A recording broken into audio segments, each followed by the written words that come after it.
Allô, ok. Bonjour, je m'appelle Damien Gollenberg, je travaille chez TinyCloud en tant que DevOps Engineer. Donc là, je vais vous faire un Rex de notre utilisation de Terraform chez TinyCloud. Donc, je vais vous faire une petite introduction, pourquoi on a utilisé Terraform, l'implémentation qu'on a fait de Terraform chez nous, comment on a intégré Terraform dans notre pipeline de delivery, et qu'est-ce qu'on en pense du coup de Terraform. Donc déjà, chez TinyCloud, on développe une solution SaaS de DPA conçue pour les services marketing, compatible avec des solutions externes, type SendGrid, DFTP, etc. Les données sont anonymisées dans notre infrastructure. Ça leur permet à nos clients de pouvoir augmenter leur chiffre d'affaires de façon assez intéressante. On permet de pouvoir les aider via différents canaux et surtout cette solution se met en place en moins de 2 semaines. Donc chez TinyCloud, l'équipe R&D où je travaille, on est divisé en feature team. Actuellement, on est en 4 feature teams. Moi, je travaille dans la feature team Tools and Productivity. Donc notre but, c'est de fournir des outils, des bonnes pratiques à travers la R&D. Et notamment, on travaille sur la plateforme de CI, les outils déploiement, les modules Terraform, notamment ici. On fait aussi des prêts en interne sur les bonnes pratiques et les outils qu'on pourrait utiliser ou ce qu'on pourrait essayer de recommander. Et on gère aussi l'infrastructure en production. Donc historiquement, moi je suis arrivé il y a un peu plus d'1 an et demi chez TinyCloud. On n'avait aucun outil pour gérer notre infrastructure AWS. On avait énormément de ressources qui n'étaient pas forcément taguées. En plus, du coup, ça pouvait être un peu compliqué à se retrouver dedans.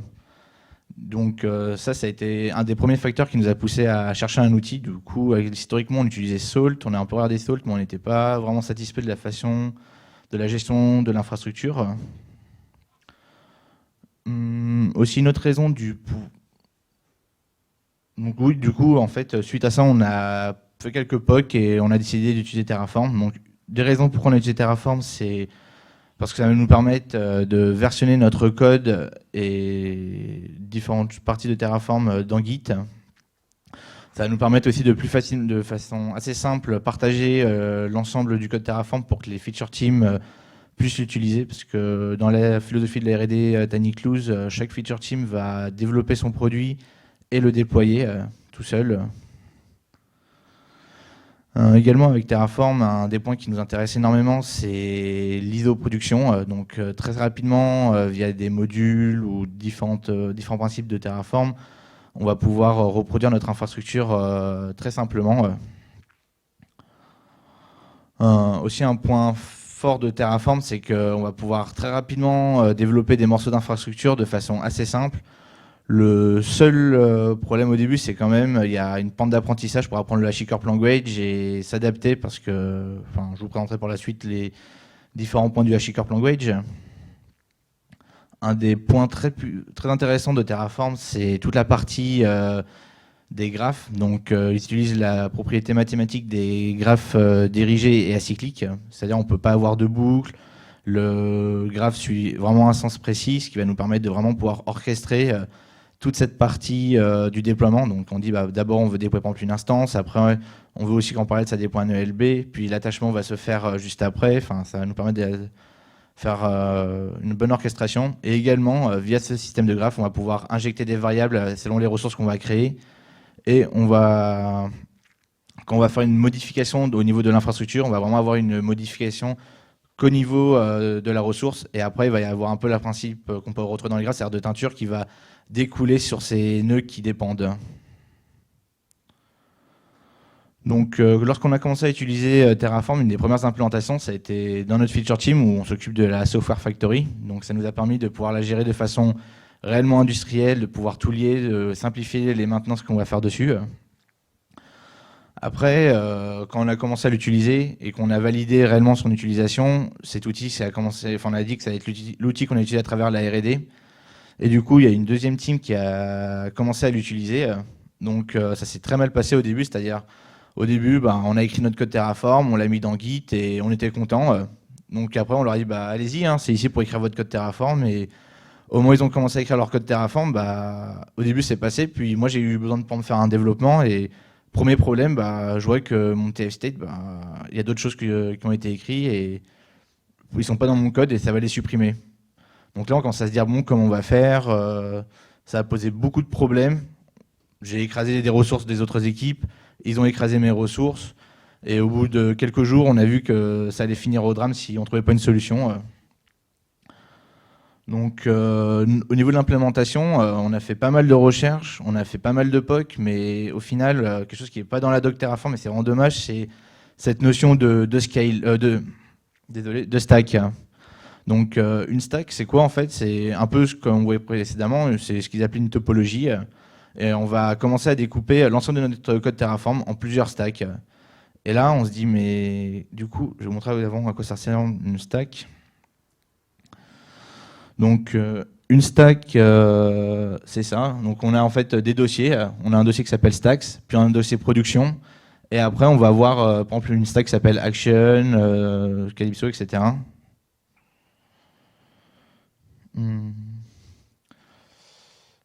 Également, pour pouvoir utiliser correctement Terraform, une des choses qui est très importante, ça va être le développement de modules, parce que les gens vont pas forcément avoir le temps d'apprendre à utiliser toute l'API AWS, l'ensemble des modules Terraform, comment ça fonctionne, etc. Du coup, on a développé énormément de modules pour pouvoir, par exemple, démarrer des bases de données, démarrer des clusters ECS, l'IDE Bucket S3, créer des policies IAM, des choses comme ça.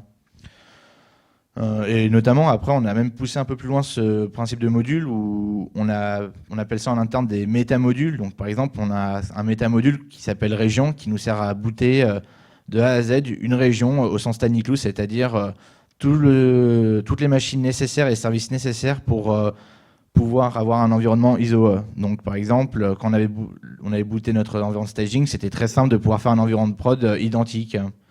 Et vu qu'un module, c'est comme une fonction, la seule différence, ça va être réellement le nombre d'instances qu'on va mettre dans notre environnement staging et le nombre d'instances qu'il va y avoir en prod. On a fait la même chose pour notre Software Factory qu'on a transformé sous forme de module.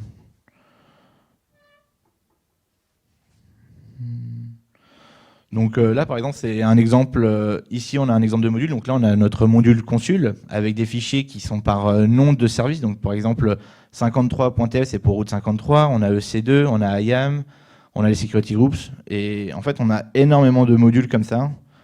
Et ils ont tous. Enfin, la convention qu'on a prise, c'est il y a un fichier variables, un fichier output. Et après, toutes les ressources, on va les diviser par nom de service pour pouvoir plus facilement les retrouver et faire évoluer nos modules. Donc là, par exemple, c'est le module région. Il a énormément de ressources parce qu'en fait, lui, il contient aussi énormément de modules. Donc par exemple, on va pouvoir voir tout en haut la source. Donc ça, c'est pour dire au module sur quoi il va s'instancier. Après, on va lui donner différentes informations comme la keyname, la keypass pour qu'il puisse faire différentes informations au niveau de la connexion. On va lui dire combien d'instances il va prendre. On va lui donner une spec de nos clusters ECS. Et après, on peut donner plein de métadonnées, et notamment un truc qui est très intéressant avec Terraform, lorsqu'on a écrit ce module, c'est la partie VPC qui est en bas, où en fait, on donne juste un VPC CIDR. On n'a pas besoin de nous-mêmes calculer le découpage du réseau. Et via notre module de subnet, il va nous générer à partir d'un facteur qu'on va lui donner. On va dire par exemple, je veux que tu me donnes 4 réseaux. Il va réussir à découper de façon optimale la plage d'IP pour avoir les 4 sous-réseaux qu'on a besoin. Donc ça, c'était vraiment très pratique. Et si à un moment on lui demande quelque chose qui est complètement délirant et qui peut pas, là, il y a Terraform qui va nous remonter une erreur en nous disant oula, tu essaies de faire des trucs un peu bizarres et moi je comprends pas ce que tu veux faire, revois tes réseaux. Donc ça, c'était vraiment intéressant pour le coup. Après, un autre problème qu'il y a eu, qui peut y avoir, c'est quand on commence à travailler entre des stacks et surtout inter-équipe, vu que chaque équipe peut déployer ce qu'il veut. Faut commencer à mettre des systèmes de lock. Et à l'époque, nous, on a utilisé Terraform, on l'a utilisé en version 0.6.2. Du coup, il n'y avait pas de lock, il n'y avait pas de data, il y avait plein de choses qu'il n'y avait pas. Et du coup, on a pris un outil qui s'appelle TerraGrunt, fait par l'entreprise Gruntwork, qui nous permet en fait de wrapper Terraform et de mettre en place un système de lock et aussi de faire un système de dépendance entre les stacks. Donc ça, je vous montrerai par la suite. Donc là, voilà un fichier de configuration TerraGrunt. Donc nous, on utilise les remote backend, c'est-à-dire on stocke tous nos TF state sur S3. Donc là, en fait, c'est un fichier qui est à la racine, c'est-à-dire il y avait mon dossier stack, et au niveau du dossier stack, on a un premier fichier qui est celui-ci, où on dit bah, TerraGrunt, tu as un remote state sur le backend, et voilà vers où tu pointes. Et ce qui est bien avec TerraGrunt, c'est qu'en plus, on a des fonctions d'interpolation un peu à la Terraform. Donc par exemple, on a un pass relative to include, ce qui va en fait par exemple nous servir, c'est-à-dire que ça c'est notre code générique, et après par stack on va mettre cette partie-là, donc là on va lui dire, bah, là tu as un objet TerraGrunt, tu as une propriété include, et dedans tu vas avoir un pass, et là on lui dit find parent folder, du coup il va aller chercher, il va remonter l'arbre jusqu'à tomber sur cette... pour tomber jusqu'à cette... Désolé. Jusqu'au fichier de configuration, et il va pouvoir le remplacer ici de façon correctement. Également, on va lui indiquer les dépendances sur lesquelles stack il dépend. Donc ça, c'est très intéressant. Et un des points très intéressants aussi de TerraGrunt, c'est quand un développeur il arrive, bah, pour ceux qui ont fait du Terraform et qui ont utilisé la commande init, elle n'est pas forcément intuitive, elle est très lourde. On a eu des fois des problèmes où il y avait des développeurs sans faire exprès, ils écrasaient des stacks. Donc pour se prémunir de ce problème, en fait, TerraGrunt nous setup automatiquement toute la partie S3 et les gens n'ont plus besoin d'interagir avec Terraform init. Donc ça, c'était vraiment très intéressant aussi. Ça nous évitait de faire des allers-retours avec les développeurs sur S3. Et aussi, un des points très importants quand vous faites du Terraform avec un backend S3, c'est activer le versionning, parce que si on écrase votre TF state, au moins vous pouvez le récupérer. Et si vous ne l'avez pas activé, bah là, vous êtes vraiment mal, je pense. Donc maintenant, c'est cool, on a des stacks, mais comment on va faire pour pouvoir communiquer? Donc notamment, on veut par exemple récupérer l'ID du VPC, on veut pouvoir récupérer des subnets, d'autres types d'informations. Donc nous, on a utilisé une autre propriété que les datas, parce qu'à l'époque, les datas n'existaient pas.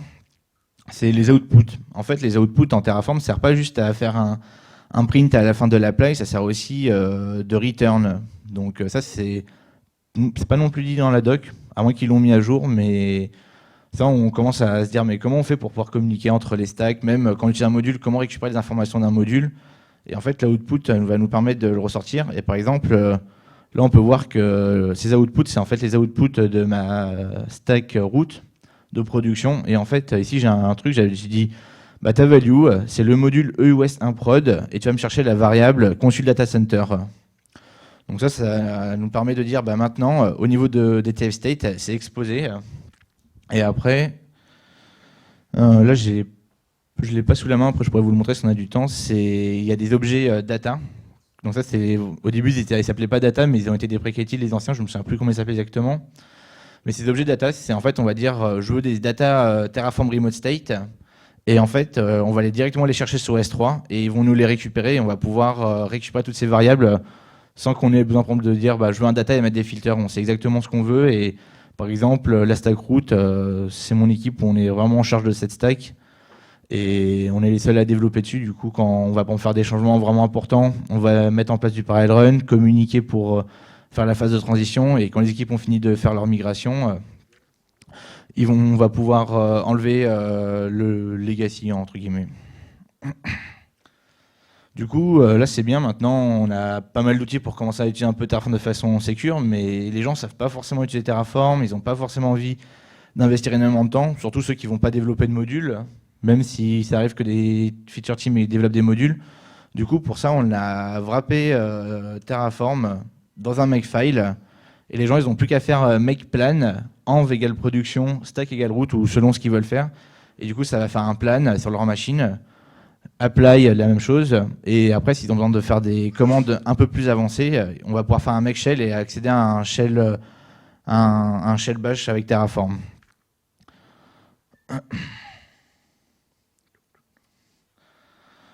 Du coup, comme j'en ai parlé précédemment, les remote state, c'était quelque chose qu'on a beaucoup utilisé. Donc là, nous, on s'est basé sur S3, parce que S3, ça nous permet d'avoir une très haute disponibilité.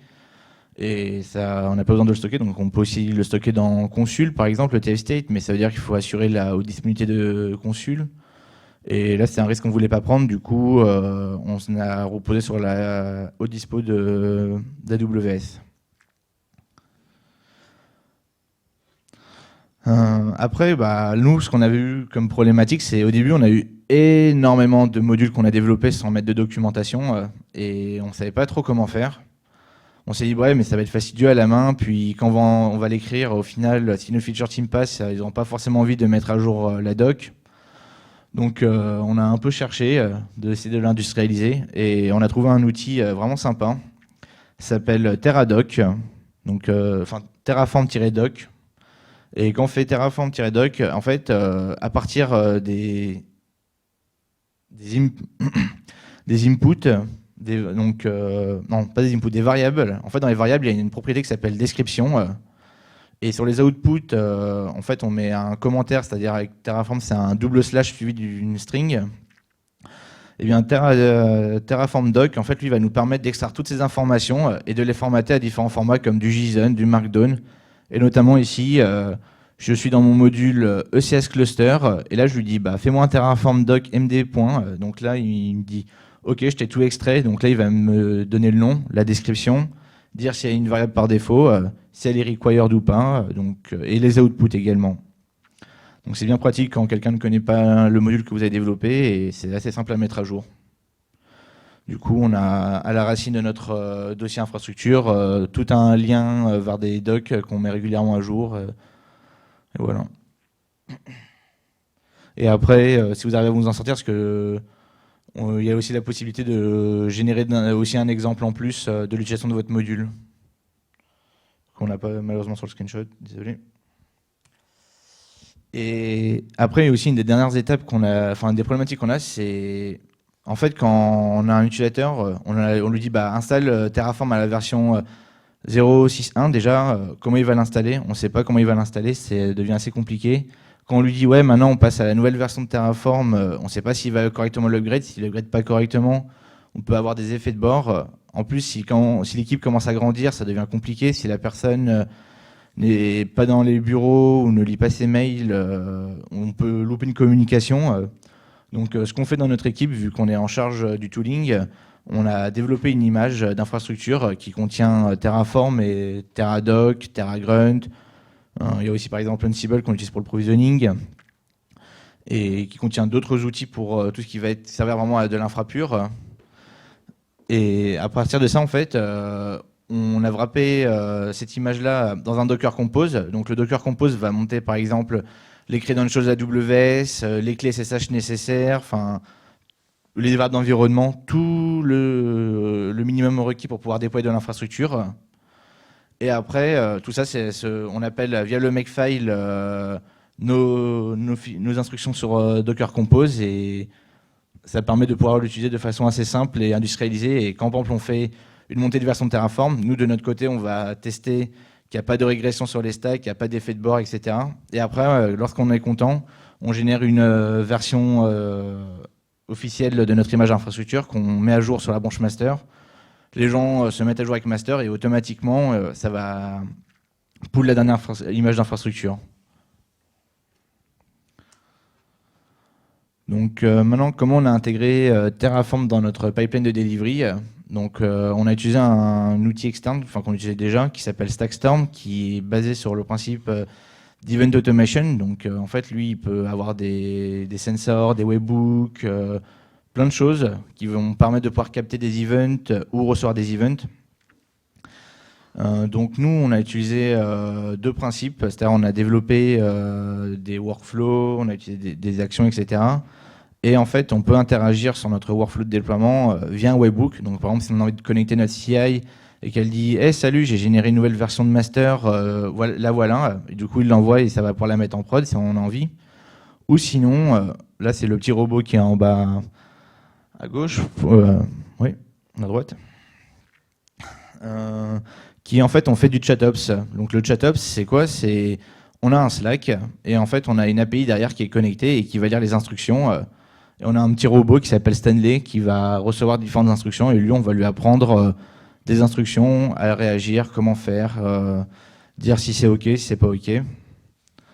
Donc notamment, là, on peut voir qu'on a quelqu'un de notre équipe qui dit Cette année, déploie-moi la stack action sur staging.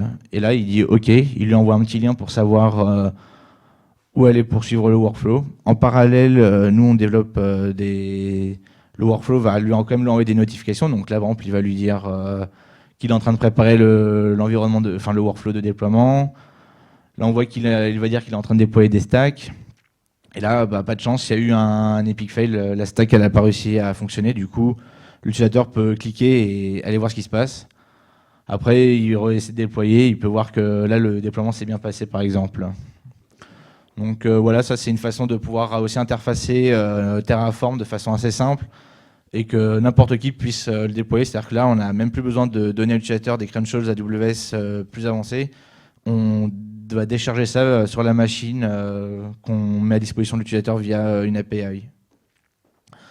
Donc derrière, pour orchestrer ça, donc dans StackStorm, on a intégré, en fait, StackStorm intègre la notion de Mistral. Donc c'est un outil de un outil d'OpenStack qui nous permet d'écrire des workflows en YAQL. Donc c'est comme du YAML, mais avec un système de langage pour requêter. Et ça va nous permettre de pouvoir vraiment orchestrer le déploiement, dire si tu as échoué, fais des retries. Ça nous a permis un peu aussi de sécuriser certaines parties du déploiement. Également, donc là, on se dit ok, c'est cool, mais en fait, si tu notifies ou même si l'utilisateur il sait juste qu'il a mergé dans le master, que tous les tests sont passés, est-ce qu'il a vraiment envie d'aller voir quelle est sa dernière version qui a été générée? Si oui, moi, il risque de perdre un peu de temps. Donc, dans cette optique, on a développé un petit outil en Go, donc qui s'appelle Terraform Version Update, qu'on n'a pas open sourcé. Donc en fait, Terraform Version Update, c'est quoi en fait? Il va lire du HashiCorp Language. Donc nous, on s'est donné une convention, c'est-à-dire chaque stack a un fichier version.tf qui ressemble à ça. Donc c'est le variable du service 0, c'est une map. Et en fait, il va avoir une version, une image et une registry. Donc peut-être vous en êtes douté, mais on déploie principalement des conteneurs de Docker. En fait, du coup, ça correspondait plutôt bien à notre besoin. Et en fait, Terraform Version Update, lui, ce qu'il va faire, c'est qu'il va démarrer. Il va lire le fichier, il va voir tous les services qui sont gérés par le système de versionning. Et après, en fait, il va requêter notre système de build d'image interne sur l'API pour lui dire tu peux me donner la dernière image de tel service? Et là, il va récupérer la dernière version. Il va les mettre, ça c'est pour la phase de staging. Et quand il passe en phase de production, en fait, il va pas à nouveau requêter parce qu'en réalité, si d'un instant T à T+1, on a eu une nouvelle image de production qui est arrivée, on peut peut-être avoir un effet de bord du coup. Ce qui va se passer, c'est qu'il va aller chercher les versions en staging, il va les prendre en mémoire, il va faire un matching des services. Donc imaginons qu'on a un service 5 qui est qu'en staging mais qui n'est pas encore en production, il va pas faire d'erreur, mais il ne va pas non plus transposer la version en production. Du coup, ça nous permet de façon assez sécure déployer nos versions de services. Alors, qu'est-ce qu'on déploie aussi avec Terraform? Donc, on déploie de l'IAM, de l'ECS, du Kinesis, du Route 53, du Redshift, énormément de services. Et tout ça, c'est maintenant, on n'utilise quasiment plus la console pour faire du déploiement, c'est plus que via du Terraform. Du coup, qu'est-ce qu'on voudrait faire nous prochainement avec Terraform? C'est notamment pouvoir peut-être utiliser dans certains cas un peu plus la notion de data, donc par exemple pour requêter nos AMI qu'on peut mettre des fois en dur, des choses comme ça. Également explorer un peu la commande env qu'on n'a pas eu le temps d'explorer, que nous on a utilisé, vu qu'à l'époque elle n'existait pas, on a utilisé une notion de stack directement via le file system, et après avec S3 où le file system est reproduit sur S3. Donc voilà, c'est vraiment les deux points que potentiellement qu'on verrait, et peut-être aussi une des problématiques qu'on peut rencontrer, c'est gérer vraiment l'import d'infrastructures existantes. Donc ça, on a du legacy que des fois, quand on va le gérer avec Terraform, on le réécrit en Terraform et on va le décommissionner sans de faire un parallel run. Mais peut-être que, comme vous avez parlé d'outils comme Terraforming, c'est des outils qui pourraient nous intéresser potentiellement, peut-être. Et donc, un peu les plus, les moins qu'on a pu voir dans Terraform. Donc, il y a le système de graph qui est vraiment une des très grosses puissances de l'outil. C'est un langage déclaratif, du coup c'est vraiment pratique parce que ça permet, si on dit par exemple j'ai 3 instances et qu'après d'un coup on se dit tiens j'en veux 6, il va lui-même automatiquement les recréer, alors que par exemple avec Ansible, si vous dites je veux 3 instances et après vous dites que j'en veux 6, vous allez en avoir 9 d'instances malheureusement. Alors, c'est-à-dire qu'en HTML, il va falloir commencer à dire je veux 3 instances et recréer un bloc pour dire je veux 3 instances. Donc là, ça devient. C'est pas très pratique dans ce cas-là. Il y a aussi des fonctions d'interpolation vraiment très très puissantes. Donc, par exemple, pour le réseau, on lui donne juste le CIDR, un facteur, on fait une boucle dessus et ça nous permet de nous générer tous les subnets. Donc ça, c'était vraiment, vraiment sympa. Ça encourage aussi à vraiment à avoir des bons designs, parce que si on commence à avoir des designs, on va voir qu'on commence à avoir des problèmes pour interagir avec les différents objets du langage. Donc au bout d'un moment, on commence à un peu mieux se documenter, à se dire ok, je vais plutôt prendre cette approche. Enfin, ça nous a forcé vraiment à avoir une bonne approche. Pour le coup, j'avais jamais fait d'AWS quand je suis arrivé, et ça m'a permis de vraiment comprendre tout le fonctionnement du cloud AWS de façon assez, enfin vraiment dans la profondeur de l'API. C'était vraiment, vraiment intéressant. Aussi, quelque chose qui est intéressant, c'est vraiment le fait de séparer la phase de plan et d'exécution. Donc ça permet vraiment, au début, on va faire un plan, déjà ça va voir si tout le code fonctionne bien, puis on va voir vraiment les modifications. Et si on a un doute, on va pouvoir réanalyser notre code, et dès qu'on est content de l'output du plan, on peut exécuter. Donc ça permet de par exemple, faire les plans en staging, être sûr que tout va fonctionner, et laisser après d'autres personnes le faire en production ou le faire soi-même plus tard. Après, dans les défauts un peu du langage, c'est bon, déjà il faut le comprendre, il n'y a pas de structure de contrôle, donc on n'a pas de if, on n'a pas de while, enfin on n'a pas de boucle. Et ça, après, on peut le reproduire via un peu des hacks. Donc par exemple, en boucle, on va avoir la fonction element qui va nous permettre d'itérer, mais en itère, on n'a que des strings, donc ça c'est un peu dommage. Après, quand on veut commencer à faire des if-else, on va jouer sur un système de toggle, en fait, c'est-à-dire un booléen va être jugé comme true à 1, false à 0. Et du coup, imaginons on veut 6 instances, mais que dans certains cas, on va mettre en plus une variable pour que ça fasse un booléen, et on va dire je veux 6 fois le booléen, et s'il est à true, ça démarre les 6 instances. S'il est à false, ça va démarrer 0 instance. Donc il y a quelques petits tricks à avoir comme ça au niveau du langage. Et après, quelques limitations au niveau du langage, mais l'équipe HashiCorp, il y a beaucoup de pull requests dessus, ils essaient de faire des évolutions. Donc notamment, par exemple, pouvoir mettre des counts sur les modules, c'est des cas qu'on peut avoir, assez particuliers. Le fait aussi de ne pas avoir, par exemple, de nested structure, donc par exemple, avoir une liste de maps, ça c'est quelque chose qui n'est pas possible, c'est un peu dommage, mais on s'y habitue assez rapidement. Mais c'est des choses qui sont très clairement dans le scope d'HashiCorp, et c'est en cours. Enfin, je sais que quand on regarde les pull requests, là, ça fait un petit bout de temps qu'on les a pas regardés. Du coup, nous aussi on recrute. Donc, si vous voulez parler de recrutement, il y a Jean-Yves qui est ici avec le t-shirt Tiny Clouse en plus. Il pourra vous dire tout ce qu'on fait, qu'est-ce qu'on recrute, etc. Et est-ce que vous avez des questions ?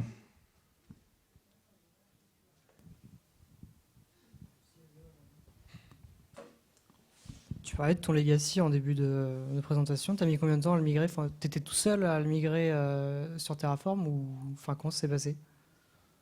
Au début, j'étais tout seul. Après, il y avait quelqu'un d'autre ici avec moi. Après, on n'a pas migré tout le legacy parce que, en soi, on avait toute une partie d'infrastructure qui était en EC2 classique. On a décidé, en plus du projet Terraform, de migrer sur du VPC. Et de ce fait, on a mis en place plus du parallel run qu'autre chose. Après, il y a certaines instances qu'on récupère du legacy. Donc, par exemple, du FTP, des choses comme ça, qu'on essaie de faire au mieux pour récupérer le legacy. Sinon... Mais du coup, tu as encore des ressources que tu gères à la main sur ton compte Amazon, quoi. Quelques ressources, ouais, mais plus beaucoup maintenant. Okay. Et encore, les gérer, c'est un grand mot parce qu'ils ont été créés à une époque et on n'y touche plus maintenant. Ok.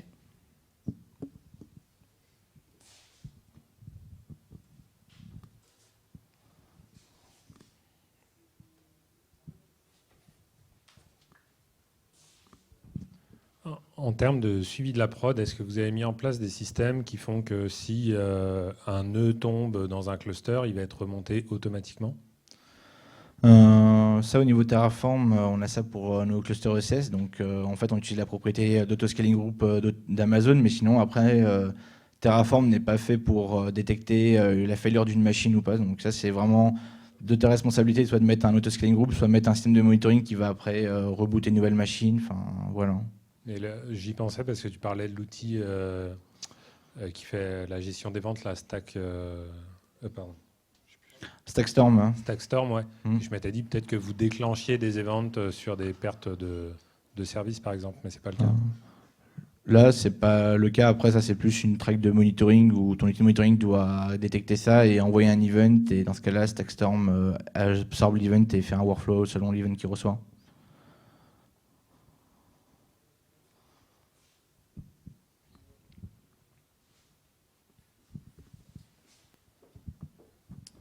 J'ai une question par rapport à TerraGrunt.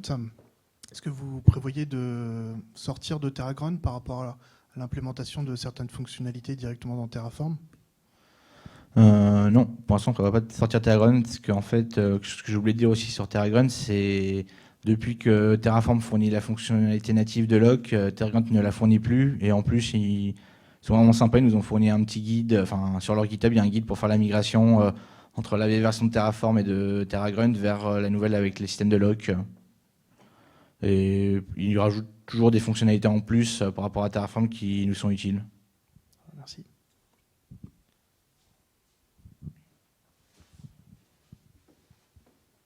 Bon, je pense qu'on va pouvoir passer à l'after. Merci. Rien. C'est juste à côté.